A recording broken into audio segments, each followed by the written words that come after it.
غزہ کی جنگ کس طرح خطے کو اپنی لپیٹ میں لے رہی ہے؟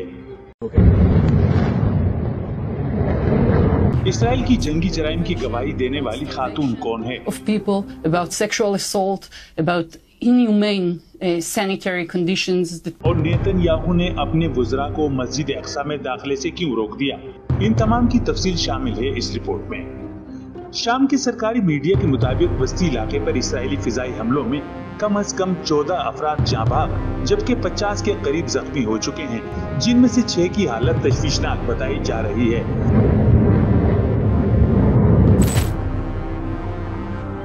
سرکاری میڈیا کے مطابق اتوار کے روز 11:20 پر اسرائیل نے لبنان کے شمال مغرب سے شام کے وسطی علاقوں پر فضائی حملہ کر کے متعدد فوجی ٹھکانوں کو نشانہ بنایا ہے۔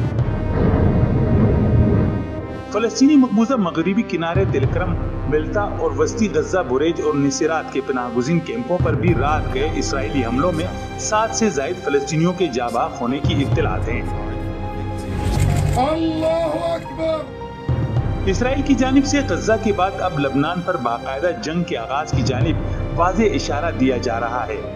اسرائیل لیکود کے رکن پارلیمنٹ نسیم باتوری نے لبنان کے ساتھ کچھ روز میں باقاعدہ جنگ کے آغاز کی جانب اشارہ کرتے ہوئے کہا ہے کہ بیروت چند روز میں غزہ کی طرح نظر آئے گا۔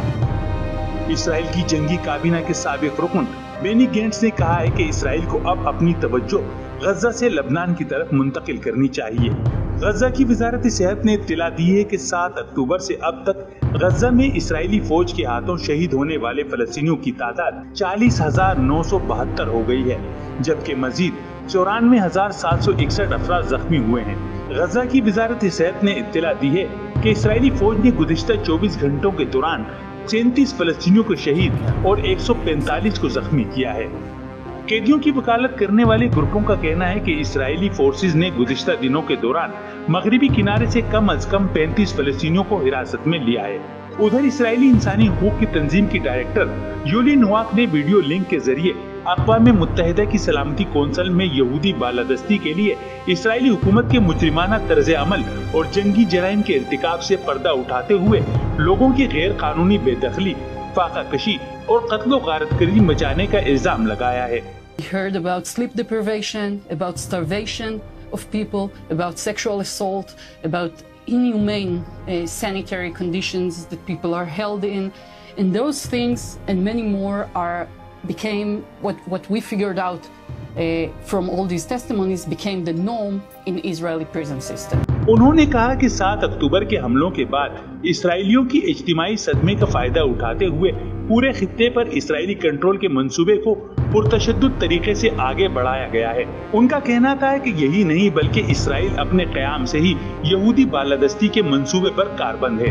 اس بیان کے بعد اسرائیلی کابینہ میں ہلچل مچ گئی ہے اور پولیس چیف کمشنر سے یولی نواک کے فوری گرفتاری کا مطالبہ کیا جا رہا ہے۔ اسرائیلی اخبار ہیوم کے مطابق سابق اسرائیلی وزیراعظم ایہود باراک نے کہا ہے کہ اسرائیلی غزہ کی پٹی میں شکست کھا رہا ہے، اس کے پاس حکمت عملی اور لائے عمل دونوں کا فقدان ہے۔ دوسری جانب اسرائیلی وزیراعظم بنجمن نیتن یاہو نے اعلان کیا ہے کہ وزراء ان کی منظوری کے بغیر مسجد اقصی میں داخل ہونے کی ہرگز کوشش نہ کریں۔ اس بات پر زور دیتے ہوئے انہوں نے کہا کہ موجودہ جمود برقرار رہے گا۔ یہ اعلان انتہائی دائیں بازو کے اسرائیلی قومی سلامتی کے وزیر اتمار بن گویر کے حال ہی میں اس بیان کے بعد سامنے آیا ہے کہ اگر موقع ملا تو وہ مقبوضہ مشرقی یروشلم میں مسجد اقصی کے احاطے میں ایک یہودی عبادت گاہ تعمیر کریں گے۔ فلسطینی ٹیلی کمیونیکیشن کمپنی نے سوشل میڈیا پر اطلاع دی ہے کہ اسرائیلی فوج کی طرف سے جارحیت کے سبب وسطی اور جنوبی غزہ کی پٹی میں انٹرنیٹ کی سہولت شدید متاثر ہے۔ یاد رہے کہ جنوری میں ڈیجیٹل شہری حقوق کے گروپ ایکس ناؤ نے اسرائیل پر الزام لگایا تھا کہ وہ مواصلاتی بلیک آؤٹ کو جنگی ہتھیار کے طور پر استعمال کر رہا ہے۔ امید ہے آپ کو یہ رپورٹ پسند آئی ہوگی۔ مزید ایسی معلوماتی اور دلچسپ ویڈیوز کے لیے چینل سبسکرائب کرنا نہ بھولیں۔